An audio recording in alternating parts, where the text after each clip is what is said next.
రేపొద్దు నుంచి ఒకటే, బంధువు అనే పదం తీసేయండి ఇక్కడి నుంచి. విశ్వనాథ సత్యనారాయణ గారు చెప్పే ఒక్కొక్క మాట నాకు చాలా ప్రమాణం, మహావాక్యం నాకు అది. అన్ని అనర్థాలకి మూలం మానవ ప్రవృత్తి హేతువు కానీ, వాని కులం కానీ, మతం కానీ, ప్రాంతం కానీ కాదు.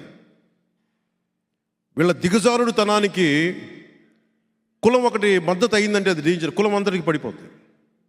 మీ అందరికీ అర్థం కాంది కూడా, గ్రంథి శ్రీనివాస్ కాపు కులస్తుడు మనవాడని చెప్పి అందరు వెనకేసుకొస్తే అతను చేసే చెడ్డ పనులన్నీ, దుర్మార్గ పనులన్నీ ఆ చుట్టుపక్కల మొత్తం కాపు సామాజిక వర్గాన్ని మొత్తానికి వర్తించేస్తున్నారు. ఇది మీరు చాలా లోతుగా అధ్యయనం చేయాలి, ఆలోచించాలి. ఈ పార్టీలోకి గొడవ తగ్గించేవాడు కావాలి కానీ సమాజంలోకి, రాజకీయాల్లో గొడవ పెంచేవాడు రాకూడదు.